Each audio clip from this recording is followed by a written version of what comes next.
She cheated while our son fought for his life, lied about the money, and framed me. But I uncovered it all and took her down in the courtroom she thought she owned. In a fit of rage, I called the hotel where my wife, Jessica, was entertaining her affair partner. The words were stuck in my throat, bitter and acrid, as if uttering them would solidify the nightmare into reality. When the receptionist connected me to their room, I clenched the phone tightly, my knuckles whitening with the force.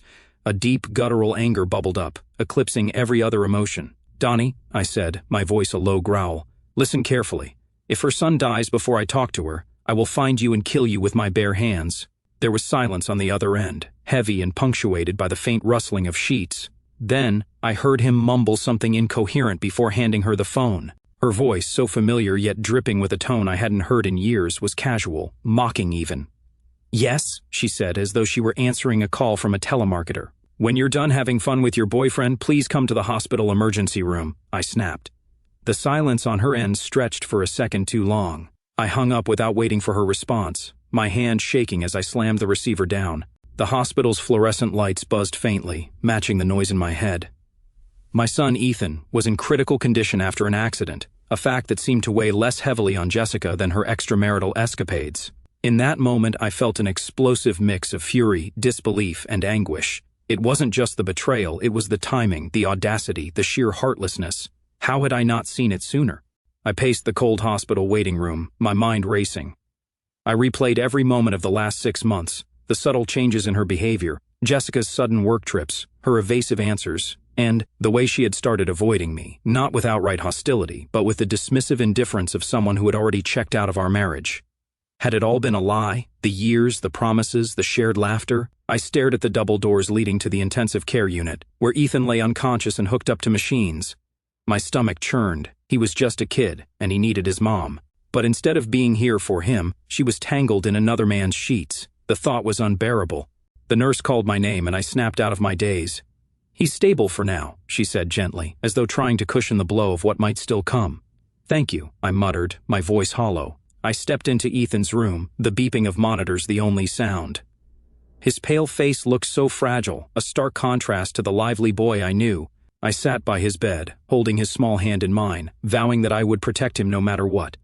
And that meant confronting Jessica, not just as a husband, but as a father. Sitting by Ethan's hospital bed, I couldn't tear my eyes away from his face.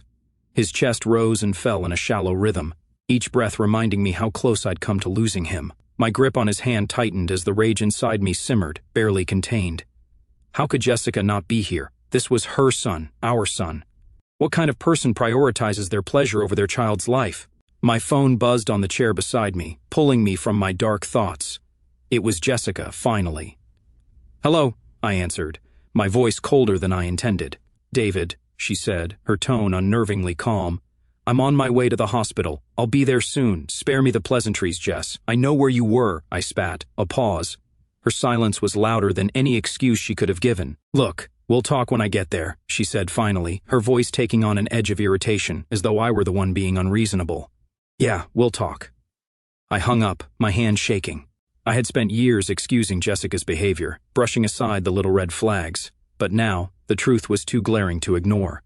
The hotel call had ripped away the mask she wore, exposing a side of her I hadn't wanted to see. I thought about the countless nights I had stayed up late, worried about her sudden work commitments or distracted demeanor. I had chalked it up to stress, fatigue, anything but betrayal. But deep down, I knew. I just didn't want to admit it. Jessica arrived 30 minutes later, her entrance as nonchalant as if she were stepping into a casual meeting rather than the hospital room where her son lay fighting for his life. She was dressed impeccably, of course, hair done, makeup flawless, wearing the same red dress I'd seen her leave the house in earlier that day. She glanced at Ethan briefly, her expression unreadable, before turning to me. "What happened?" she asked, as though the details of our son's accident were a minor inconvenience. My blood boiled. I stood up, keeping my voice low so as not to disturb Ethan. "What happened? You want to know what happened? While you were busy with your boyfriend, our son was hit by a car." Her face twitched, but she quickly masked it with a neutral expression. "I wasn't with anyone. You're being dramatic."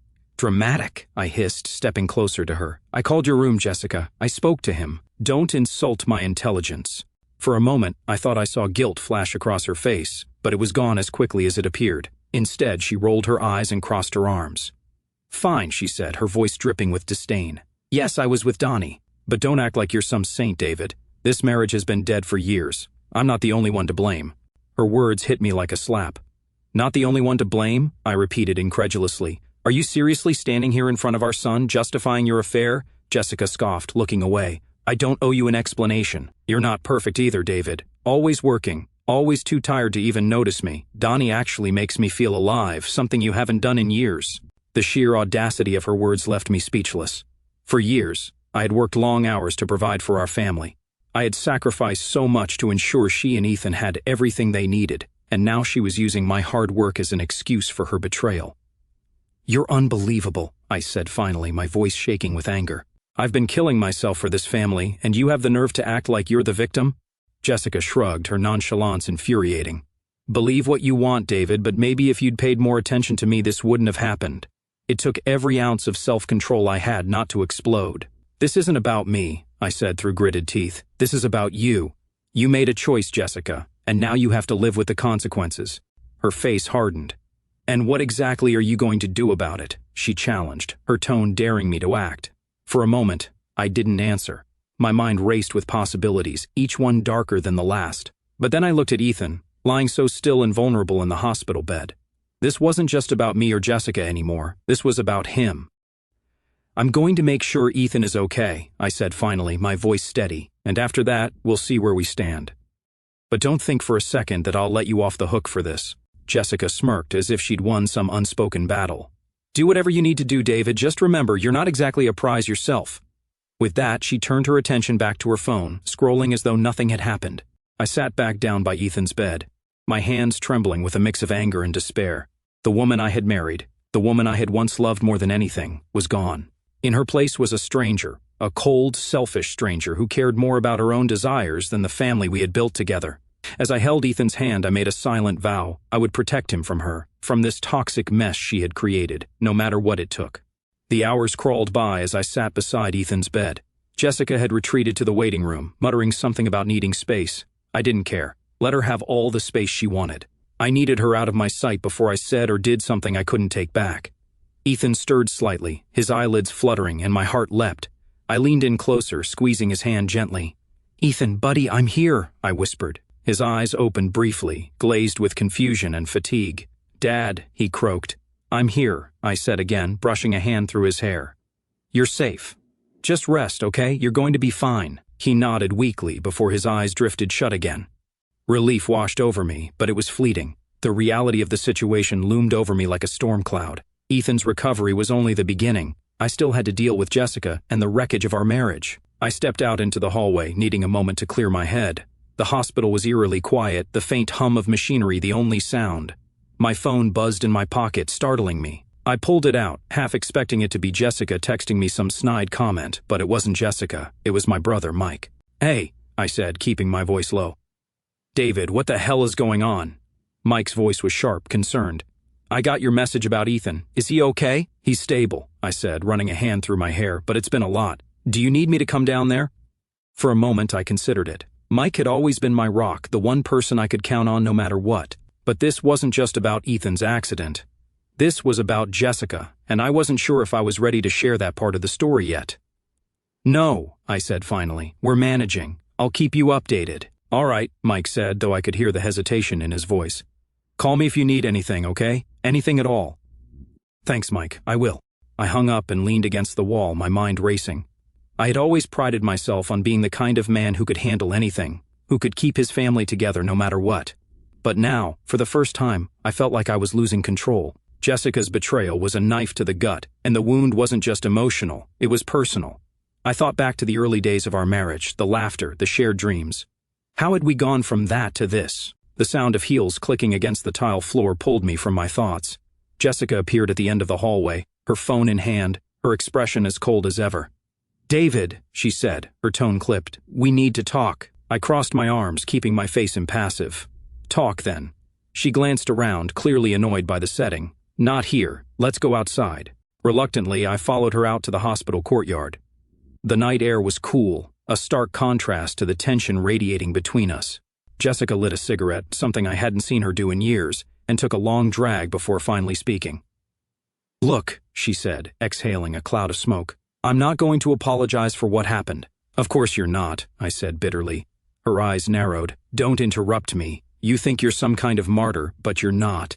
I've been miserable in this marriage for years, David. Years. And if I found someone who made me feel alive again, that's not entirely my fault. I stared at her, my disbelief morphing into a simmering fury. Are you seriously trying to justify cheating on me, on our family, while your son is lying in a hospital bed? Jessica sighed, as if I were the one being unreasonable. You don't get it. Donnie, he listens to me. He cares about me.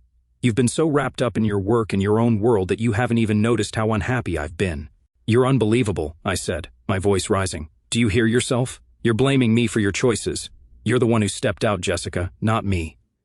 She rolled her eyes, taking another drag of her cigarette. Maybe if you'd been a better husband, I wouldn't have needed to look elsewhere. Something inside me snapped. You're pathetic, I said, my voice low and steady. You've destroyed everything we built together, and for what? For some guy who probably doesn't even care about you beyond the thrill of sneaking around? Jessica smirked, and the sheer audacity of it made my blood boil. Say what you want, David, but at least Donnie makes me happy. Can you say the same about yourself? I clenched my fists, fighting the urge to lash out. You disgust me, I said finally. You don't even care about what this is doing to Ethan, do you? You're too wrapped up in your little fantasy to see the damage you've caused. Jessica shrugged, her indifference cutting deeper than any insult. Ethan will be fine. Kids are resilient. Her words were the final straw. I stepped closer, my voice trembling with controlled rage. Let me make one thing clear. I will do whatever it takes to protect Ethan from this mess. And if you think for a second that I'm going to let you drag him down with you, you're sorely mistaken. Jessica stared at me, her expression unreadable. For a moment I thought she might actually feel something, guilt, regret, anything.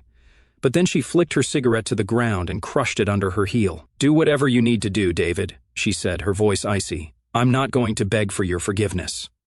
I watched her walk away, her heels clicking against the pavement, and felt a strange mix of anger and relief. She was gone for now, but the fight was far from over. As I stood there under the cold night sky, I made a silent vow. I would protect Ethan, and I would make sure Jessica's choices didn't destroy the one thing that still mattered, our son. The drive home that night was one of the longest of my life. I left the hospital after making sure Ethan was asleep and being monitored.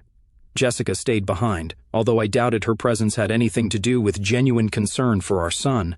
I needed space to think, to process, to figure out what the hell I was going to do.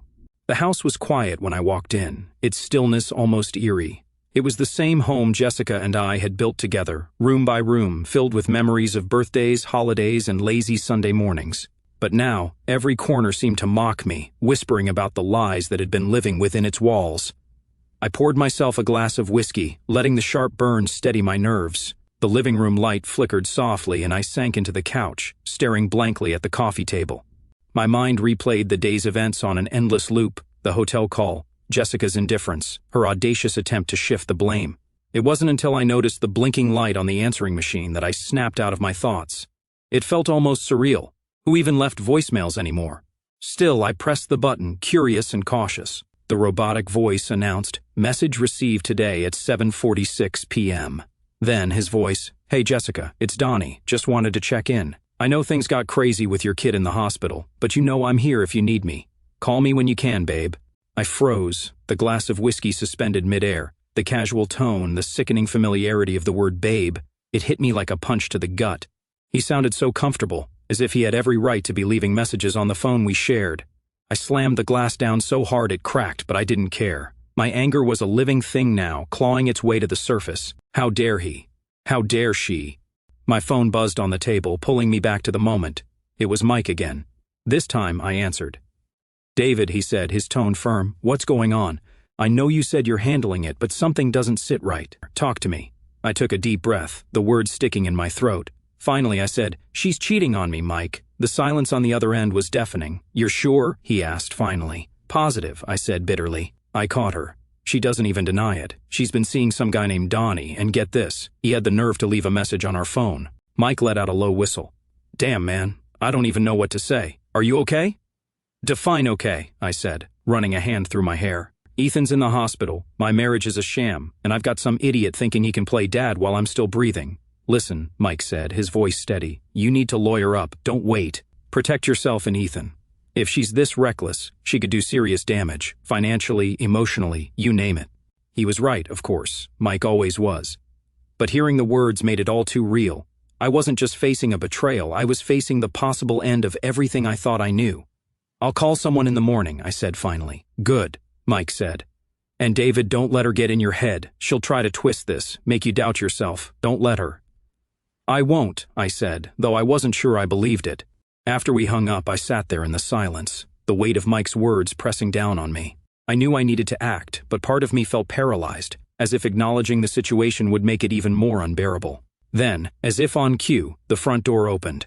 Jessica walked in, her heels clicking against the hardwood floor. She looked surprised to see me. "Didn't think you'd still be up," she said casually, setting her purse down. "Didn't think you'd still be pretending this marriage isn't over," I shot back. She froze for a moment, her mask slipping just enough for me to see the flicker of annoyance. "What's that supposed to mean?" "It means I heard your boyfriend's voicemail," I said, my voice cold, "on our machine." Jessica's eyes narrowed. "You went through my messages?" I laughed, a harsh, humorless sound. "Don't even try to spin this, Jessica. He called our house, on our phone. Don't act like I'm the one in the wrong here." She crossed her arms, her expression hardening. "You're making a big deal out of nothing. Donnie was just checking in. It's not like it's a crime." "Checking in?" I repeated incredulously. "While your son is lying in a hospital bed, do you even hear yourself?"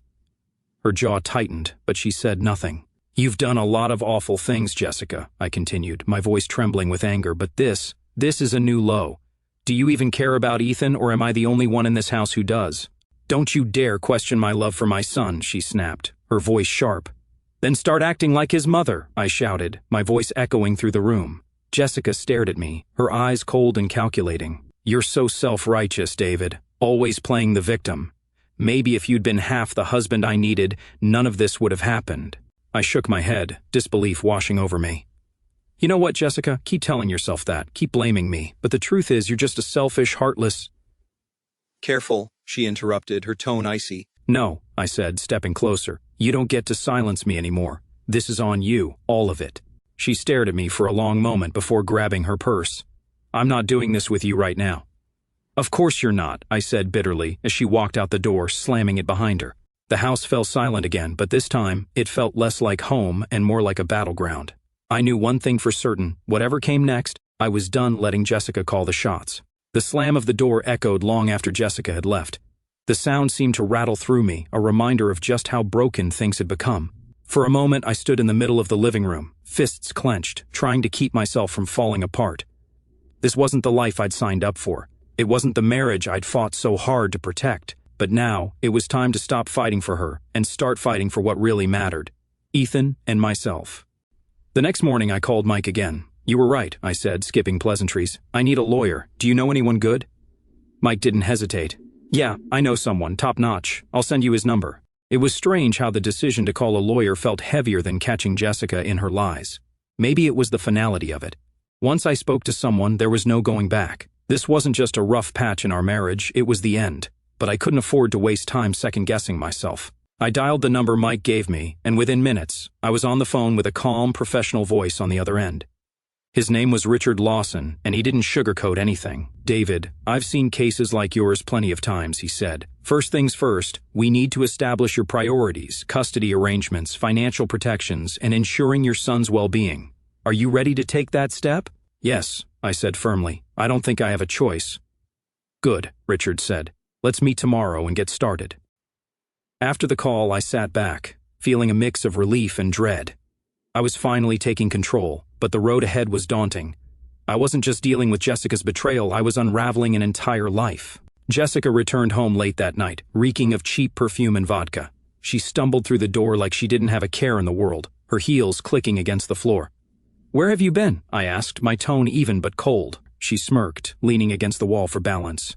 "Out. With Donnie." I pressed, "And?" Her smirk turned into a scowl. "None of your business." "You're unbelievable," I said, shaking my head. "You think you can just waltz in here, acting like nothing's wrong, like you haven't destroyed this family?" Jessica rolled her eyes, brushing past me. "Oh, spare me the lecture, David. You're not some saint. You're just mad because you're not in control anymore." That did it. I stepped in front of her, blocking her path. "Control? Is that what this is about for you?" "No, Jessica, this is about respect, about the vows you threw away like they meant nothing." She sneered, her eyes glinting with defiance. "You want respect? Then maybe you should have earned it. I took a deep breath, forcing myself to stay calm. I've had enough of this. I've already contacted a lawyer. You can either start cooperating or you can make this harder on yourself. Your choice. Her face faltered for a split second, the mask slipping. Then she laughed, a bitter, hollow sound. A lawyer, huh? Fine. Let's see how far you get, but don't think for a second you're taking Ethan away from me. Watch me, I said, my voice steady. I'll do whatever it takes to protect him from this mess you've created. Jessica didn't reply. She stormed upstairs, slamming the bedroom door behind her. The next morning she was gone before I woke up, leaving only a half-empty bottle of wine on the counter as evidence of her presence. I didn't care where she'd gone. My focus was on Ethan. Later that day, I met with Richard at his downtown office. He was sharp and efficient, his questions direct but necessary. Have you documented her behavior? He asked, tapping his pen against a notepad. Not yet, I admitted. Start now, he said. Texts, voicemails, anything that shows neglect or instability. The more evidence we have, the stronger your case will be. Got it, I said, feeling a new sense of purpose. And one more thing, Richard added. Stay calm. Don't let her provoke you. Any outburst could be used against you in court. I nodded, his words sinking in. It was solid advice, but it wouldn't be easy. Jessica had a way of getting under my skin like no one else. When I returned home, I began combing through everything. Emails, phone records, even social media. It didn't take long to find damning evidence. Photos of Jessica and Donnie at some bar, laughing like they didn't have a care in the world. A string of flirtatious texts from him, complete with heart emojis. I saved everything, my resolve hardening with each new piece of evidence. A week later, Jessica showed her hand. She came home in the middle of the day, her face flushed with anger. What the hell is this? She demanded, waving a stack of papers at me. I glanced at them. Divorce papers, I said calmly. You're serious? She asked, her voice rising. Dead serious, I replied. This marriage is over, Jessica. It has been for a long time. She scoffed, throwing the papers onto the table. You think you're so righteous, don't you? Well, guess what? You're not getting full custody of Ethan. I won't let you. Good luck proving that in court, I said, my voice steady. I've got plenty of evidence to show who the unstable parent is. Her eyes narrowed, but she didn't say anything. Instead, she grabbed her purse and stormed out again, slamming the door so hard it rattled the windows. I sat down, feeling a strange mix of exhaustion and satisfaction. The battle was far from over, but for the first time in months, I felt like I was in control.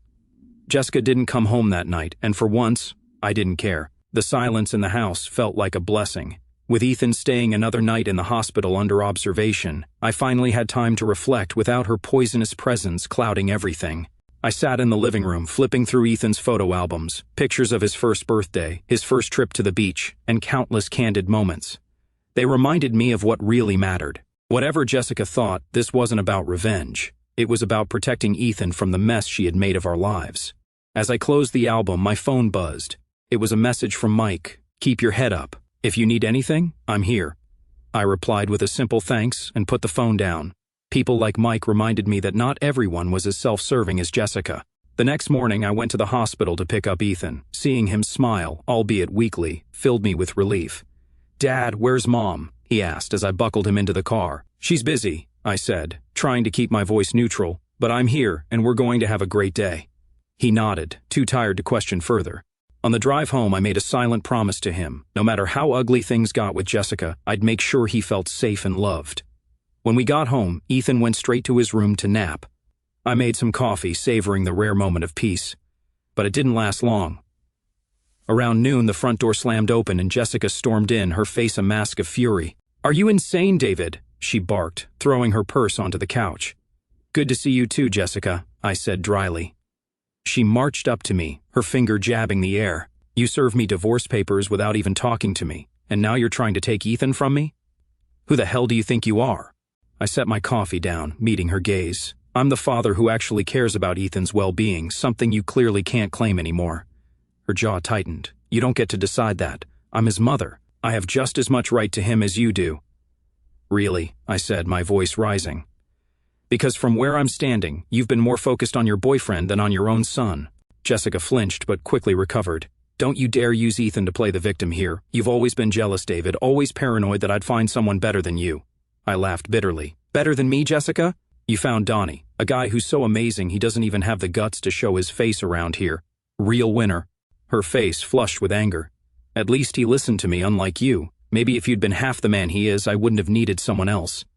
That's rich, I shot back, blaming me for your cheating.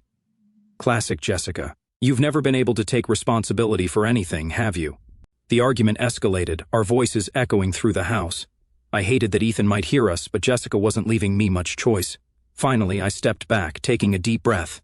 This isn't going anywhere, I said, my voice calmer. We'll let the courts decide. Until then, stay out of my way. Jessica sneered. You think this is over? It's not, David. Not by a long shot. She grabbed her purse and stormed out, slamming the door behind her. Later that afternoon, while Ethan was playing quietly in the living room, I went to check the messages on the answering machine. I wasn't sure what I expected, another careless voicemail from Donnie maybe, but what I found shook me to my core. Jessica, it's Donnie, the message began, his voice lower, more serious than before. Listen, I think we need to talk. David's not as dumb as you said. If he finds out about the money, it's game over. Call me. I played the message again, my heart pounding. Money? What money? The pieces began to fall into place, each one more horrifying than the last. Jessica wasn't just cheating, she was hiding something big. I grabbed my laptop and logged into our joint bank account. Everything looked normal at first glance, but then I noticed a series of large withdrawals over the past few months, thousands of dollars, all funneled into an account I didn't recognize. My hands trembled as I scrolled through the transactions. The dates lined up perfectly with Jessica's business trips and other suspicious outings.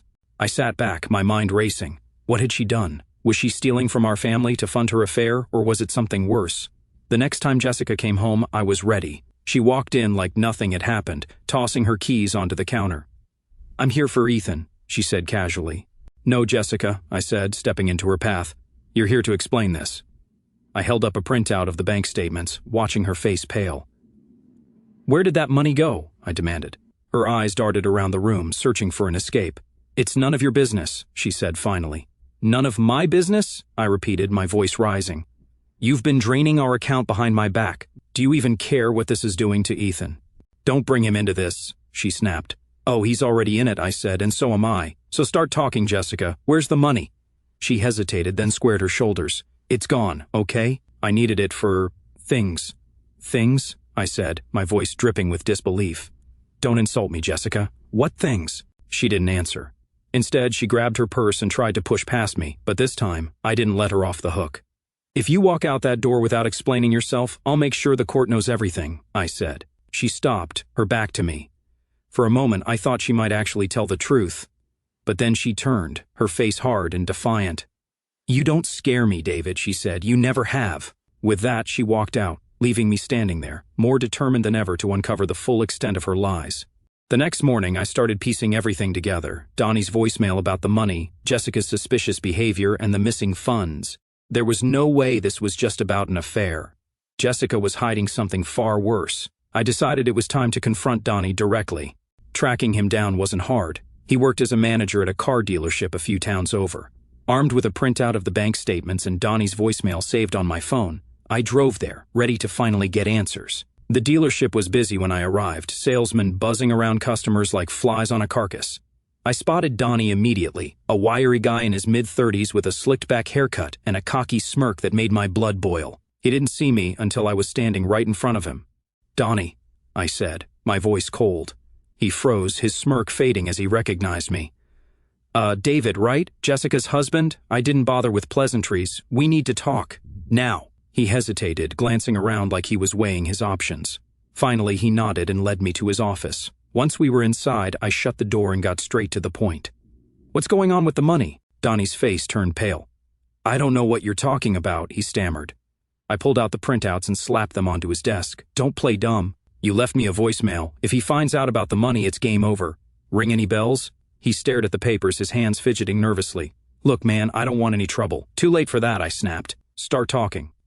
Now. Donnie sighed, running a hand through his greasy hair. Fine. Jessica's been funneling money to me for a business deal. She said it was her savings and she wanted to keep it private.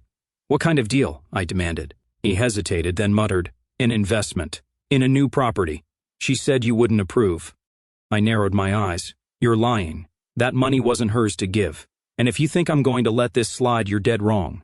Donnie's demeanor shifted, his nervousness turning into anger. Listen, man, I don't know what's going on between you two, but you need to back off. Jessica and you what? I interrupted, leaning forward. You think you're her knight in shining armor? Newsflash, Donnie, she's using you just like she's been using me. He clenched his jaw, but before he could respond, I stormed out of the office. There was no point wasting time on him. I had bigger problems to deal with. Back at home, I called Richard, my lawyer, and updated him on what I'd discovered. Good work, he said. This strengthens your case significantly. We can use this to show financial misconduct and build a stronger argument for custody. I felt a flicker of hope. For the first time in weeks, it felt like the tide was turning in my favor. Jessica came home that evening, looking more frazzled than usual. She barely made it through the door before I confronted her. Care to explain why our money is funding Donnie's so-called business ventures? I asked, holding up the printouts. Her face went blank, then hardened into a mask of defiance. I don't owe you an explanation, she said, crossing her arms. You don't owe me an explanation? I repeated, my voice rising. That money was for our family, Jessica, not for your boyfriend's scams. She rolled her eyes, her tone dripping with sarcasm. Oh, please. Donnie's not scamming anyone. He's helping me get out of this suffocating mess of a marriage. Her words hit me like a punch to the gut. Suffocating? You mean the marriage where I worked to provide for our family while you snuck around behind my back? Jessica didn't even flinch. You're pathetic, David. Always playing the victim. Maybe if you weren't so boring, I wouldn't have needed someone like Donnie. That was it. I'd had enough. You're unbelievable, I said, shaking my head. But guess what? This ends now. I've already filed for divorce, and Richard is building a rock-solid case. You're not walking away from this unscathed. For the first time, Jessica seemed rattled. You think you can take Ethan from me? She hissed. I don't think, I said firmly. I know. You've shown zero regard for his well-being. The courts will see that too. She didn't respond. Instead, she grabbed her car keys and stormed out, slamming the door behind her. The next day, I received an unexpected call from the bank. Mr. Harris, this is regarding the flagged transactions on your account, the representative said. We've discovered that several transfers were made to an offshore account under Jessica Harris's name. My heart sank. Offshore accounts? This wasn't just a case of Jessica funding Donnie's scams. She was hiding money. Thank you for the information, I said, trying to keep my voice steady. Please send me all the details you have. As soon as I hung up, I called Richard again. This changes everything, he said after I explained the situation. We can file an emergency motion to freeze her accounts and subpoena her financial records. She won't be able to hide anything. I nodded, a sense of determination surging through me. Jessica thought she could manipulate everyone and walk away unscathed, but she was about to learn that actions have consequences. That evening, as I tucked Ethan into bed, he looked up at me with his big, trusting eyes. Dad, he said softly, are you and Mom going to stop fighting? I swallowed hard, forcing a smile. I don't know, buddy, but no matter what happens, I'll always be here for you, I promise. He nodded, closing his eyes, and I sat by his bedside until his breathing evened out. In that moment, I realized that no matter how messy things got, Ethan was the reason I had to stay strong. Jessica's lies, Donnie's schemes, the court battles, it all paled in comparison to my responsibility as a father. And I wasn't going to let him down. The day of reckoning came faster than I expected. The courtroom was packed, the air heavy with tension. Jessica sat across from me, her lawyer whispering something in her ear as she glared at me with barely concealed contempt. Ethan wasn't there, thankfully. I'd made sure he was safe with a friend. Whatever happened today, I didn't want him caught in the crossfire. My lawyer, Richard, stood confidently as the judge called the hearing to order. He laid out the evidence with surgical precision: the missing funds, Jessica's affair, her neglect of Ethan, and even Donnie's dubious offshore account connection. Jessica's lawyer tried to counter, spinning tales of my controlling behavior and claiming the withdrawals were for family investments. But the bank records didn't lie. Then came the moment that changed everything. Richard introduced Donnie as a surprise witness.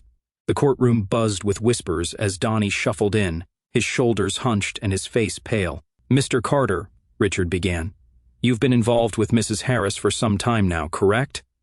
Donnie nodded reluctantly. Yeah.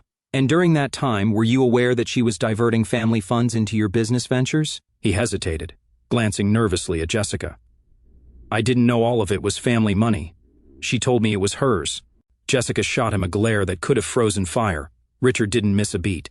Yet you accepted these funds, knowing they were substantial and unexplained? Donnie nodded again. Yeah. And the offshore account? At this, Donnie visibly squirmed. That was her idea. She said it was for a safety net in case things didn't work out. Richard turned to the judge. Your Honor, this testimony confirms not only financial misconduct, but also an intent to deceive. Mrs. Harris was actively undermining her family's financial stability for personal gain. The judge's gaze shifted to Jessica, who looked as though she might explode. When it was her turn to testify, Jessica played her final card. "I did what I had to do because David was suffocating me," she shouted, her voice cracking. "He controlled everything, our money, our lives. Donnie was the first person who made me feel alive again." The courtroom fell silent. I stood up, unable to stay quiet any longer. "Alive?" I said, my voice steady but full of emotion. "While you were feeling alive, Jessica, Ethan was in the hospital, alone, scared, and you didn't even bother to show up." Her mouth opened, but no words came out. "This isn't about you feeling alive," I continued. "This is about your selfishness, your complete disregard for anyone but yourself.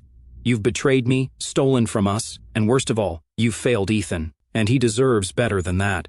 The judge banged his gavel to restore order, but the damage was done. Jessica's carefully constructed facade had shattered. After a brief recess, the judge delivered the ruling. Custody of Ethan was granted to me, with Jessica allowed supervised visitation. The court also froze her accounts, ordered her to pay restitution, and mandated counseling if she ever wanted unsupervised visits with Ethan. As the gavel struck, signaling the end of the hearing, I felt an overwhelming sense of relief. For the first time in months, it felt like justice had been served. Jessica stormed out without looking at me, Donnie trailing after her, looking more like a whipped dog than the smug partner in crime he'd been. That evening, I took Ethan to his favorite pizza place. Watching him laugh and eat without a care in the world reminded me why I'd fought so hard. As we drove home, he asked, "Dad, are things going to be okay now?" I glanced at him in the rearview mirror, smiling. "Yeah, buddy, they are, I promise." Later, after tucking him in, I sat on the porch, reflecting on everything. Jessica's betrayal had nearly destroyed me, but it also taught me something valuable. I learned the importance of standing up for myself and protecting the people I love. I learned that resilience isn't just about enduring pain, it's about rising above it. Most of all, I learned that true strength comes from knowing your worth and refusing to let anyone take it from you. As I stared at the stars, a sense of peace washed over me. This wasn't the ending I'd imagined for my family, but it was the beginning of something better. And for the first time in a long time, I felt hopeful. If you ever find yourself in a situation like mine, remember this. Betrayal doesn't define you. It reveals the true character of the people around you and gives you the chance to reclaim your life. Move forward with strength, protect what matters, and never forget. You deserve honesty, love, and respect. Anything less isn't worth your time.